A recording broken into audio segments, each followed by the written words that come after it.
doutora Airtel Baia Santos, o EBS Lab, mesmo grupo que a Stefan, que acabou de apresentar.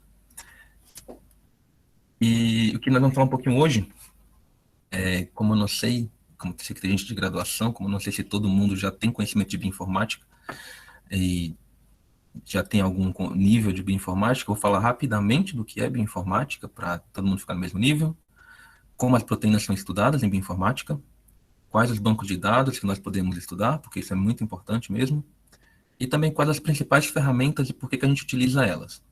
Só lembrando que hoje a gente vai falar de estudos iniciais, então vou tentar cobrir pelo menos as principais, e acredito que vai dar tempo, a gente faz um pouquinho de uma parte prática, vou tentar mostrar para vocês, se alguém quiser acompanhar na hora, mas eu vou tentar mostrar aqui, essa é a parte boa, nós estamos fazendo algo não presencial, porque eu consigo demonstrar aqui com vocês como a gente faz isso, tá bom? Mas beleza. O que seria bioinformática? Informática, pessoal, vão ter várias denominações, enfim, algumas descrições. Eu gosto um pouco dessa, que é do NCBI, que é a bioinformática, que é a aplicação de ferramentas computacionais e de análise para capturar e analisar dados biológicos. Para ficar menos abstrato, o que a gente faz? A gente estuda, analisa, estrutura, organiza, compila, e a gente estuda arquivos e mais arquivos, geralmente de sequências, tá? Então, são arquivos que contêm sequência de DNA ou sequência de proteína, tá? E se a gente for lembrar, nós temos primeiro a sequência de DNA, que ela é transcrita para uma sequência de mRNA, que depois vai virar uma sequência de aminoácidos e vira uma proteína. Então, computacionalmente, a gente estuda muito sequências quando a gente fala de proteína. Mas a gente não trabalha só com isso, a bioinformática também está relacionada com evolução, então é uma das grandes áreas da bioinfo, fazer uma relação filogenética, estudar a história evolutiva dos micro-organismos, por exemplo, e também um estudo que envolve o desenvolvimento de softwares. O que seria isso? Desenvolver ferramentas que vão estar associadas para não só os bioinformatas, mas pesquisadores em geral consigam trabalhar e desenvolver outras atividades. Então, hoje, você não precisa ser um programador para você trabalhar com bioinformática. Como eu vou mostrar para vocês, ferramentas que estão disponíveis hoje gratuitamente na internet já permitem que vocês façam uma boa análise e façam um estudo bastante completo para vocês poderem trabalhar até mesmo na bancada. Tá bem? Não tem como eu falar de bioinformática, iniciar sem falar da Margaret Dayhoff. Ela criou um código que nós chamamos de código de one letter, código de uma letra de aminoácidos. Então, se em algum momento vocês veem uma alanina sendo chamada de A por aí, que é abreviado também por Alan, ou arginina com R, foi porque a Margaret, em 1967, já faz bastante tempo, naquela época não tínhamos computador como nós temos hoje, era muito mais rudimentar, eram cartões perfurados, e nós tínhamos um grande problema com dados. Então, você não conseguia armazenar grandes sequências sem ter um conflito de dados, era muito difícil. A gente não tinha pendrive de 16 GB, nem grandes terabytes para armazenar, então a gente precisava compilar isso tudo. E também facilitou para fazer alinhamentos, para fazer uma estudo filogenético. Então, a evolução que a gente teve com o desenvolvimento que a Margaret Dayhoff contribuiu foi muito grande. Então, hoje ela é meio que a mãe da bioinformática mesmo, tá bom? Então, é sempre bom trazer e lembrar dessa grande pesquisadora, porque às vezes pode cair no esquecimento e a gente não seria legal deixar isso acontecer. E vamos só lembrar um pouquinho, para a gente poder ver como é que as proteínas são estudadas. Vamos lembrar como é que essas proteínas são formadas biologicamente primeiro, depois a gente vai para a parte computacional. Como é que acontece? Nós temos uma sequência de DNA, se todo mundo lembrar, A, T, G e C, então tem essa sequenciazinha bonitinha, ela é transcrita para um mRNA, e vai compor uracila, então tem U, A, C, G, e depois uma leitura de códons a cada trinca, ou seja, a cada 3, converte isso em uma proteína. Então nós temos tirosina, serina, glicina, etc. Mas o computador não entende isso, né, pessoal? O computador não consegue entender que um DNA está intercalado assim, bonitinho. O que ele entende são arquivos, e normalmente arquivos estruturados. Então, para ele poder entender o que é um DNA, ele precisa ver um arquivo que tem uma sequência. E como é essa sequência? A sequência de letras. Então, A, T, G, A, G, T, etc. E assim sucessivamente. Para um mRNA, bem parecido, e para uma proteína também. Por isso que foi muito importante aquele desenvolvimento de o código de uma letra, por exemplo. Então, arquivos podem agora ter uma sequência contendo cada letra dessa é um aminoácido da sequência de proteína, ok? E isso facilita para o computador poder entender quando a gente fala de arquivos e quando a gente fala de estudar bioinformática para proteínas, tá? Ele não entende a parte biológica, mas ele entende zeros, entende entende letras. Uma outra coisa que é sempre bom lembrar é que as proteínas elas não ficam somente numa sequência. Então, nós temos a sequência de aminoácido, que é a estrutura primária, formando aquela cadeia polipeptídica. Então, cada aminoácido aqui tem uma ligação peptídica, ligando um aminoácido com outro. Esses aminoácidos interagem entre si nessa cadeia e vão formar estruturas de hélices, como as alfa-hélices helicoidais e como as fitas betas. Além disso, nós temos, quando elas começam a ir para uma hierarquia superior, elas vão se organizar em estruturas terciárias, então vão ter porções de hélices, porções de beta, formando domínios na proteína. Esses domínios podem desenvolver uma função, e quando esses domínios correlacionam entre si, perdão, quando eles correlacionam entre si, eles formam uma estrutura quaternária, né? Isso aqui é só para a gente lembrar mesmo, e aqui a gente tem um exemplo, temos cada um dos domínios, cada um em uma cor, mostrando como que a estrutura da proteína ela acaba se tornando quando ela está totalmente novelada, quando ela está bonitinha no organismo. Beleza. Mas aí, como eu falei, para o computador poder entender isso, a gente trabalha com o que a gente chama de normalmente arquivos FASTA, tá? Ele não vai entender essa estrutura, mas ele entende um arquivo como esse. Então, esse arquivo ele é um arquivo estruturado, ele veio na verdade, de um programa da década de 80, que é o Fast Alignment, só que acabou que o modo a estrutura do arquivo ficou mais famosa do que o próprio programa, porque esse arquivo ele facilita o entendimento do computador e facilita que você trabalhe com vários arquivos de uma vez, de várias proteínas no mesmo arquivo. Ele é basicamente estruturado com um sinal de maior que, um identificador daquela proteína e depois alguma informação. Então, pode ser o nome da proteína, pode ser qual é a cadeia, pode ser a quantidade de aminoácidos. E esse cabeçalho, aqui em cima, ele pode ser um pouco maior ou um pouco menor. E logo depois, na próxima linha, nós temos a sequência da proteína. Então, cada uma dessas aqui é um aminoácido para o computador, tá? Certo. E, além disso, o que é que a gente precisa quando a gente vai estudar, já que a gente já entendeu o que é a bioinformática, o que são proteínas na bioinformática, o que mais a gente precisa? A gente precisa de bancos de dados. Esses daqui são alguns dos bancos de dados mais comuns, tá, pessoal?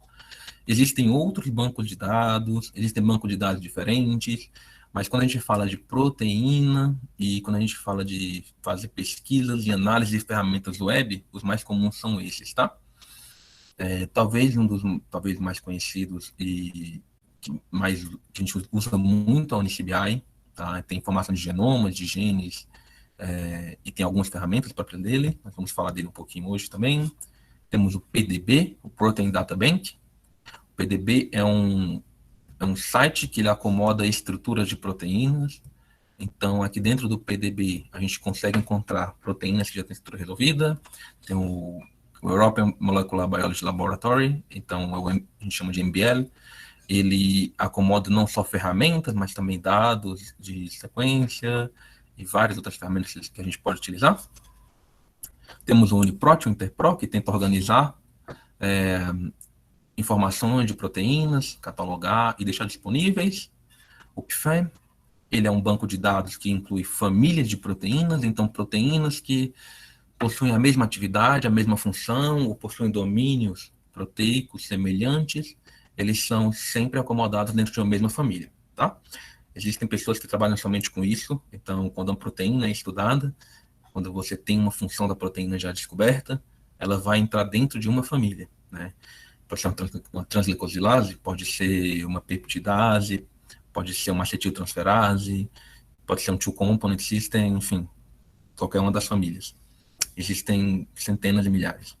Existe o MPI, para Informatic Toolkit, que eu gosto bastante, vou tentar mostrar um pouco para vocês também. Esse MPI, ele é um conjunto de ferramentas, por isso que é um toolkit, que ele tem não só ferramentas para proteína, mas tem ferramentas para alinhamento, tem ferramentas para vocês visualizarem, para mexer em bastante coisa, tá? Então, esses aqui são só os principais que eu queria apresentar para vocês. E vou falar um pouquinho também agora de algumas ferramentas que a gente pode utilizar, tá? Primeira ferramenta, talvez a mais conhecida e que a gente usa às vezes no início de uma busca, é o BLAST. Ele é o Basic Local Alignment Search Tool. O que seria o BLAST? O BLAST é uma ferramenta de busca por alinhamento local. Então, se você tiver uma sequência de uma proteína que você quer estudar, você pode começar fazendo um BLAST. Esse BLAST vai confrontar a sua sequência com o banco de dados de sequência, tá? E quando ele faz esse confronto, ele consegue comparar e encontrar homólogos próximos, ou seja, outras proteínas que são parecidas com a sua e que podem ou não já terem alguma informação descoberta, e que elas são próximas, e como elas são próximas, ela pode ter uma função parecida, e assim você identificar informações importantes para a sua proteína de interesse. Tá? Como é que o BLAST funciona? Se você coloca um carry, que é o que a gente chama de que é a sequência que você insere para ele, é o carry, ele vai buscar um carry word. Essa palavra para o BLAST é uma quantidade de aminoácidos que ele seleciona, e essa quantidade de aminoácidos, ele vai confrontar com as sequências que ele tem dentro do banco de dados, tá? Em algum momento, ele vai encontrar essa mesma sequência, que pode ser 3, pode ser 6 aminoácidos, por exemplo, e ela tem que ser igual em uma outra proteína do banco de dados. Quando ela é igual, ele vai tentar estender esse alinhamento tanto para frente quanto para trás. Se ele conseguir fazer isso, ele acaba encontrando outras proteínas que são parecidas, tá? Então, ele vai pegando de 3 em 3 e vai comparando no banco de dados, e assim ele faz a busca dele. Ok? Então, aqui é um outro exemplo. O Word 1, para ele, vai ser o PQG da sequência.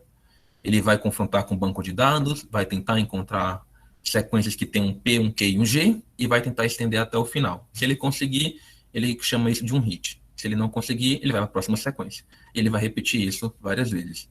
Depois disso, ele vai para a próxima word, que seria um Q, o G e um E. Então, vai seguindo na sequência. Depois a word 3, a word 4, até ele cobrir todo o seu query. Ou seja, até ele cobrir a sequência que você alimentou no começo para fazer a busca. Tá?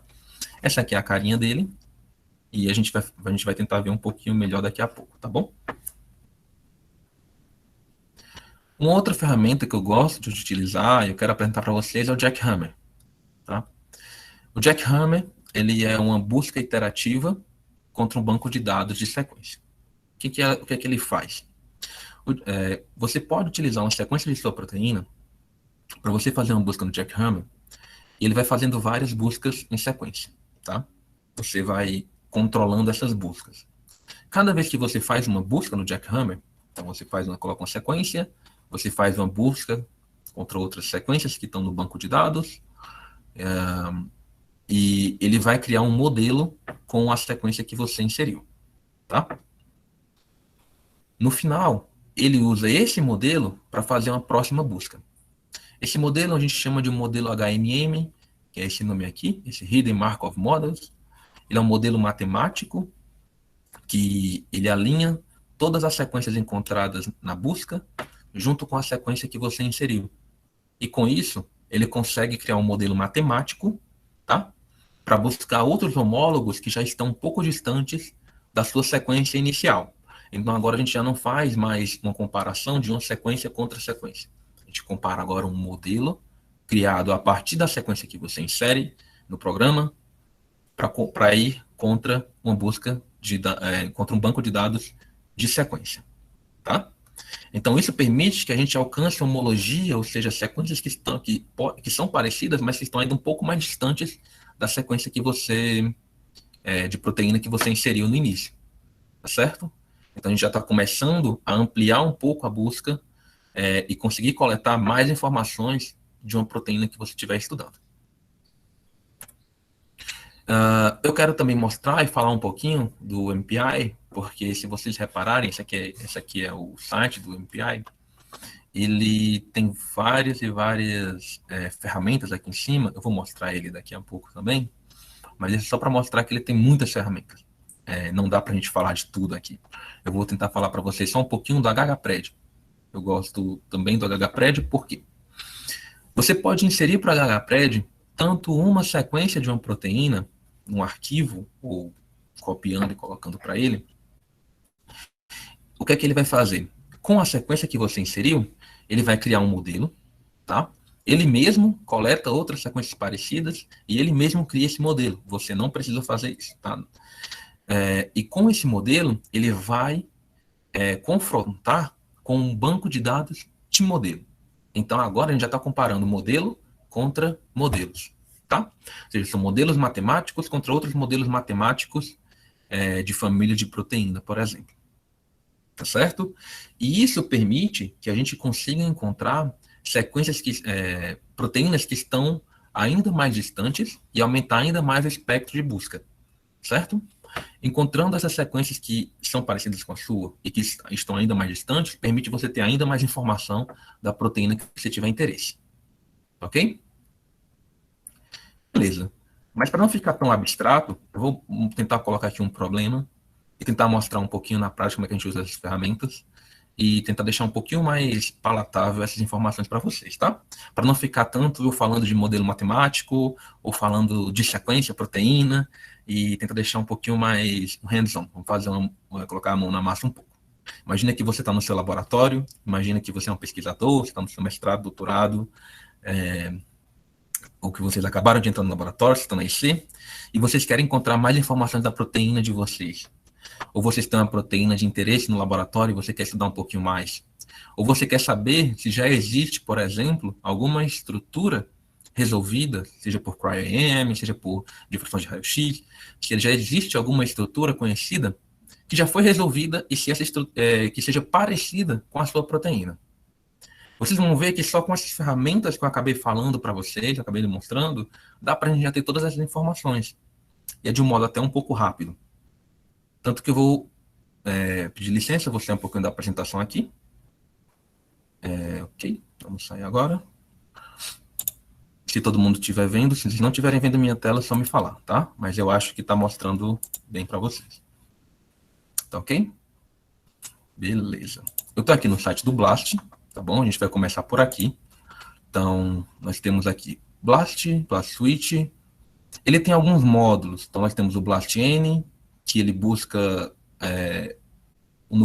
contra nucleotídeos, contra sequência de nucleotídeos, ou seja, se tiver uma sequência de DNA, por exemplo, você pode fazer essa busca.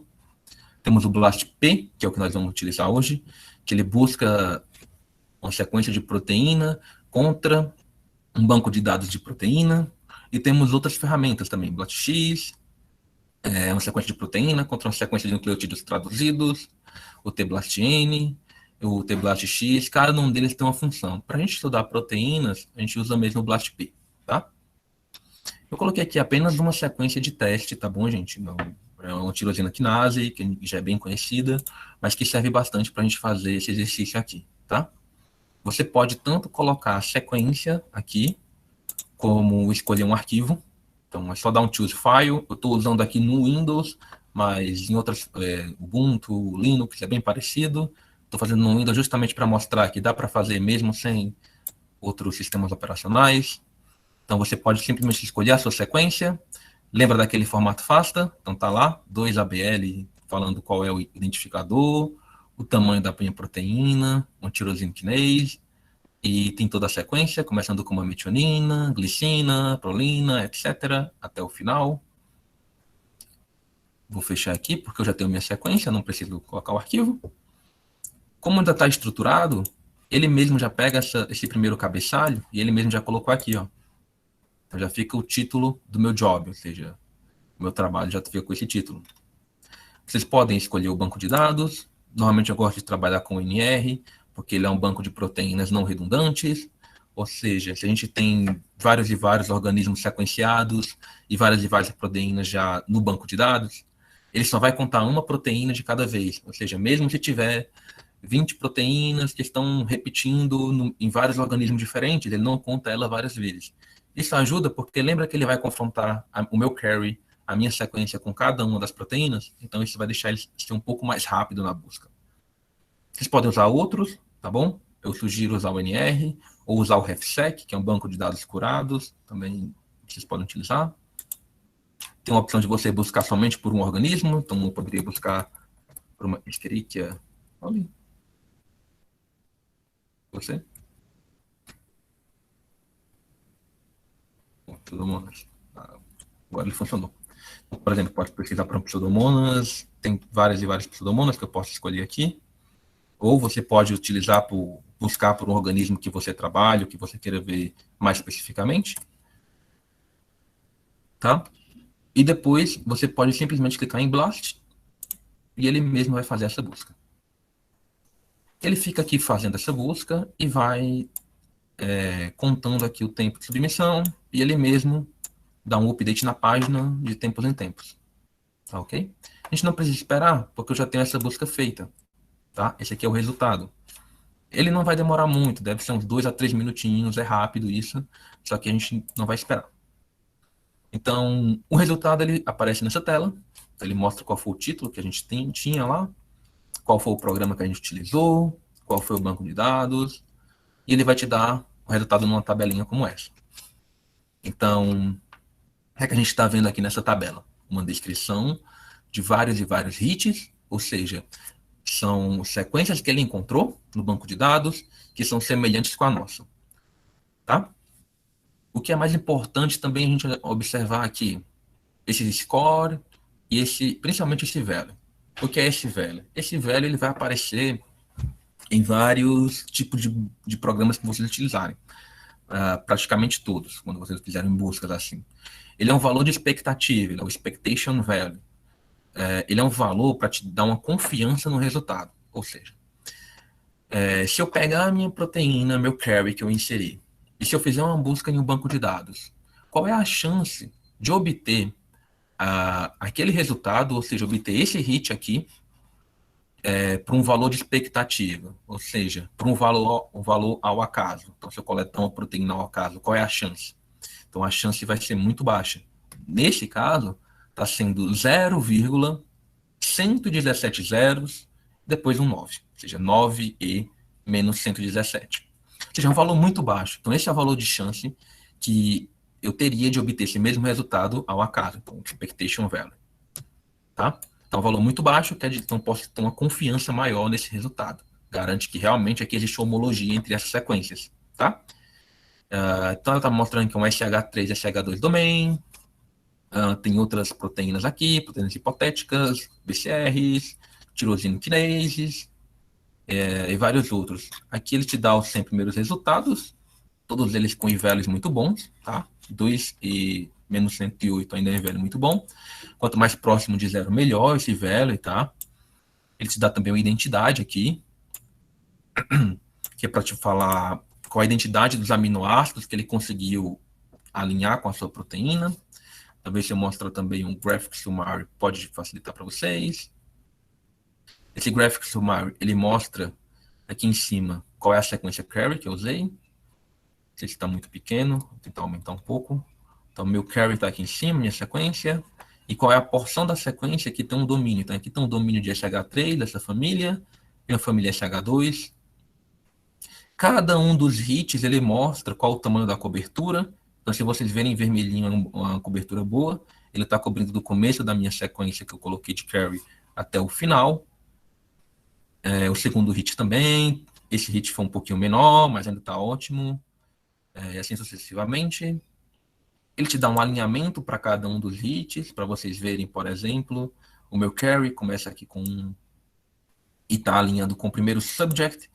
O subject, nesse caso, é uma proteína do banco de dados, como essa daqui, essa SH3, SH2, e se vocês observarem, a minha proteína que eu usei de query é igual à proteína que estava no banco de dados, né?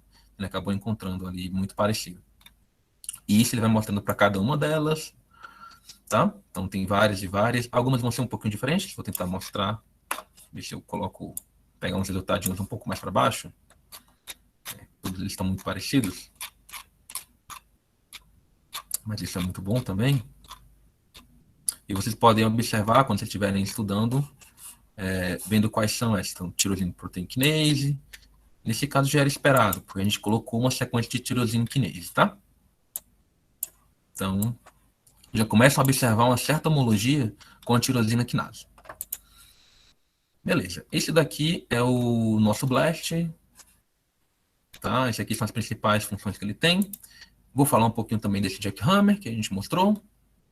Ele faz buscas iterativas contra o banco de dados de sequência de proteína, tá? Eu vou usar a mesma sequência, tá bom? Eu posso também colocar modelos HMM, se você souber como criar um, ou se você já tiver um modelo pronto, você pode simplesmente inserir. Ou um alinhamento de várias proteínas, se você também tiver, você pode utilizar. Eu vou usar apenas uma proteína, vamos imaginar que é a nossa proteína novamente, para a gente poder usar aqui. Eu gosto desse banco RP75, que tem os representantes do Uniprot. Vocês também podem usar proteoma de referência, outros bancos de dados. Eu gosto de usar um pouco mais esse.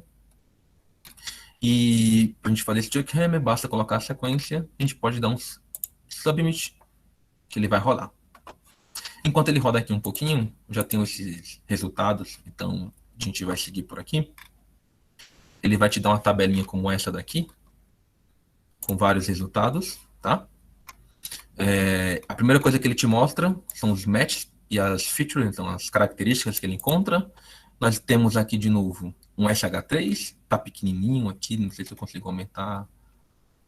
Vocês conseguem ler talvez SH3 domain e SH2 domain. Esses aqui são os principais domínios que ele encontra nas sequências que ele deu hit, tá? Além disso, ele vai te mostrar a distribuição. Então, o principal deles aqui é bactéria. Vamos ver? Isso mesmo, é bactéria. Tem essas coresinhas. Então, ele mostra que a maioria dos hits significantes foi com bactéria. Os principais que ele tem aqui, por exemplo, são em actinobactéria, tem Firmicutes, tem uma pequena descrição da proteína, do banco de dados, temos acetilglucosamidase, alanina amidase, então já temos aqui amidases, o que mais? SH3 domain. Então, vocês conseguem observar que ainda está nesse... Lembra que era uma tirosina quinase? Ops, não deveria ter clicado nisso. Vamos voltar. Era uma tirosina quinase. Então, ainda estamos nesse universo de homologia com enzimas, tudo muito parecido. Então, amidases. E aqui, essa linha vermelha é um limite de threshold. Então, as mais parecidas ficam acima dessa linha, tá bom?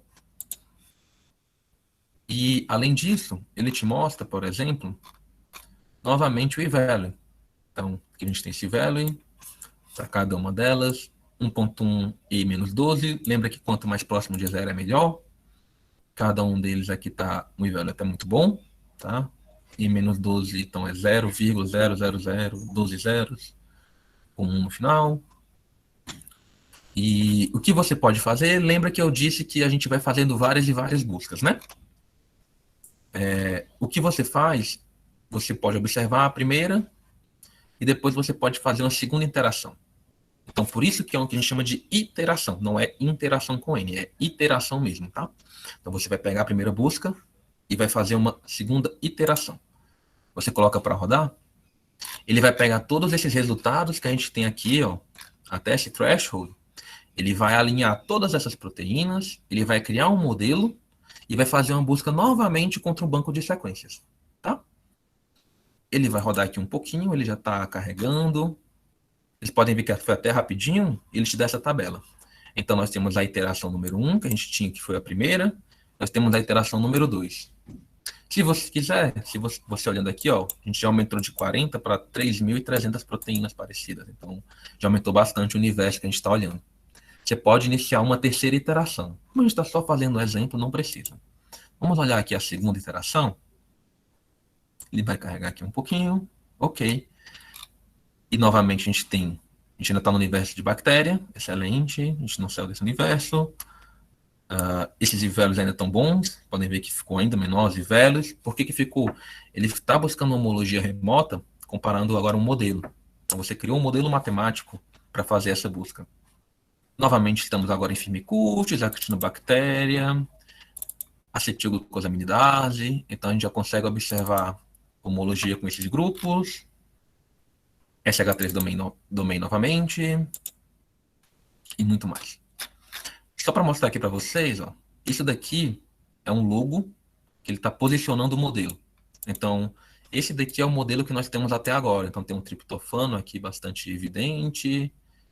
Parece ter uma glicina, triptofano e tirosina aqui.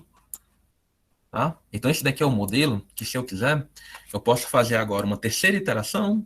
Ele vai pegar todo esse modelo aqui que ele criou, modelo matemático, das proteínas que ele alinhou, e vai fazer uma próxima iteração.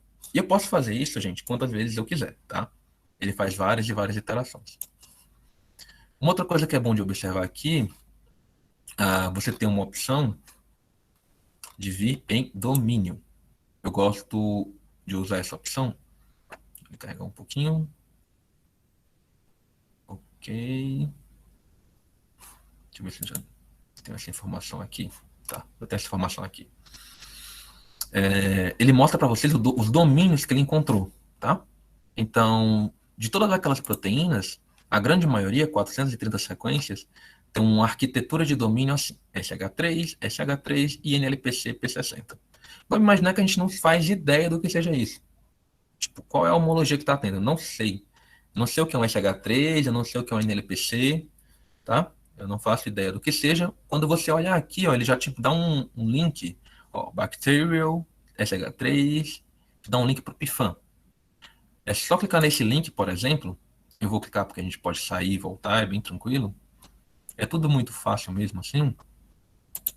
Ele já vai te direcionar para a página do PIFAM. Lembra que a gente falou do PIFAM, né, há pouco tempo? Então, a família de proteínas SH3, eu vou clicar aqui em Interpro, porque tem mais informações.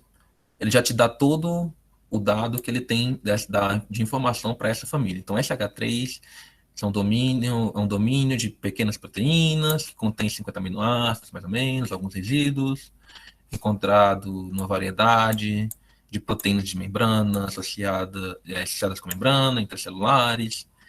Se você ficar interessado, achar que isso daqui pode estar relacionado com a proteína que você está estudando, já tem vários links para a literatura para você dar uma lida. Ele fala que está relacionado com proteínas enzimáticas, adaptadoras, como Fodrin. Então, tem muita informação aqui que com poucos cliques a gente conseguiu chegar em coisas que são relevantes quando a gente faz uma busca, tá?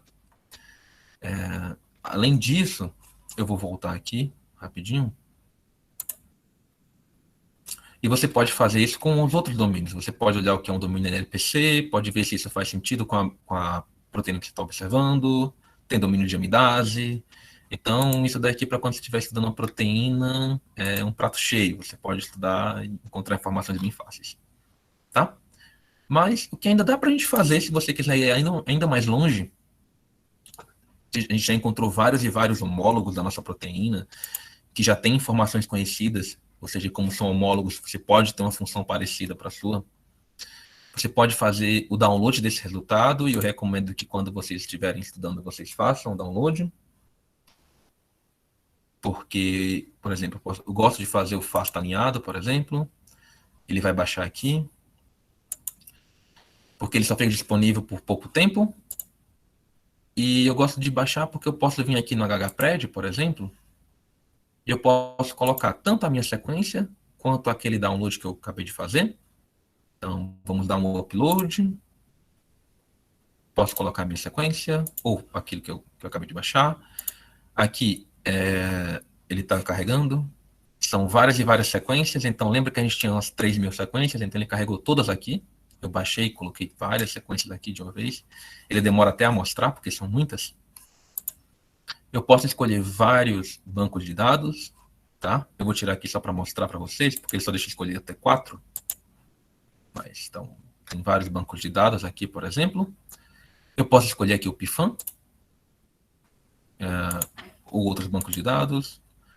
Eu gosto do Pifan, do Scope, mas se vocês forem, vocês podem fazer essa pesquisa até mais de uma vez e ver os resultados. Tem o NCBI, tem o COG, mas eu gosto de manter o PDB para a estrutura, tem o Scope, o ECODE e o Pifan para as proteínas. Vocês também podem buscar por proteomas. Então, novamente, se tivesse lá, você estuda com Giardia, você pode escolher a Giardia aqui também para filtrar. Mas vamos para o Pifan. Selecionei aqui, eu posso dar um Submit. Ele vai rodar isso daqui rapidinho para a gente. Ok. E ele vai passar por algumas etapas, tá? Lembra que eu falei que quando eu coloco essa sequência, aqui é porque eu já tenho um job, eu já fiz esse resultado antes, então ele está me falando que já tem um job igual. Então eu vou mostrar o que eu já tenho aqui. Então, como eu falei, ele cria um modelo baseado no que eu inseri, no query, e vai comparar com um banco de dados que tem modelo, já não é um banco de dados de sequência. E vamos ver o que ele acabou encontrando. Então, ele encontra famílias da NLP/P60, que a gente já tinha visto, glucosaminidase de estreptococcus e várias outras proteínas. Então, tudo isso daqui, ó, são várias proteínas homólogas que ele encontrou. Mas olha que coisa interessante que a gente não tinha encontrado até agora. Eu vou descer para essa tabelinha, porque ele te mostra uma probabilidade dessa homologia ser real, temos aquele value e temos um score. Então, olha que a gente tem. Nós temos uma acetilglucosaminidase, e esse resultado, ele é um resultado do PDB. Então, o que a gente consegue ver é uma estrutura de cristal de um pneumococo, e que ele tem uma função de hidrolase, e que tem homologia com a sequência que a gente inseriu. Então, a gente já conseguiu encontrar uma sequência, uma estrutura que já tem uma proteína, que já tem estrutura resolvida, que já tem informações aqui, então já tem uma literatura falando sobre essa hidrolase, e que ela tem homologia com a sequência que a gente inseriu.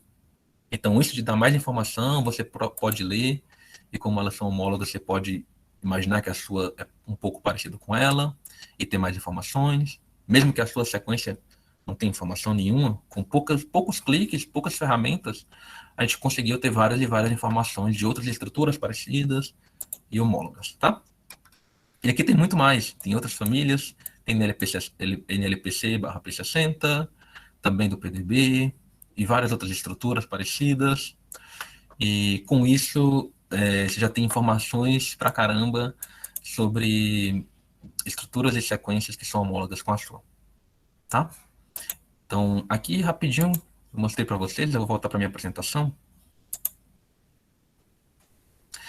Vocês conseguiram ver como é fácil encontrar informações sobre a sua proteína só utilizando a sequência, só usando ferramentas web, sem ir para terminal, sem ir para Linux, sem nada, usando aqui no Windows mesmo, e ver até estruturas que são parecidas com a sua, estruturas que já são resolvidas e que têm homologia com a sua.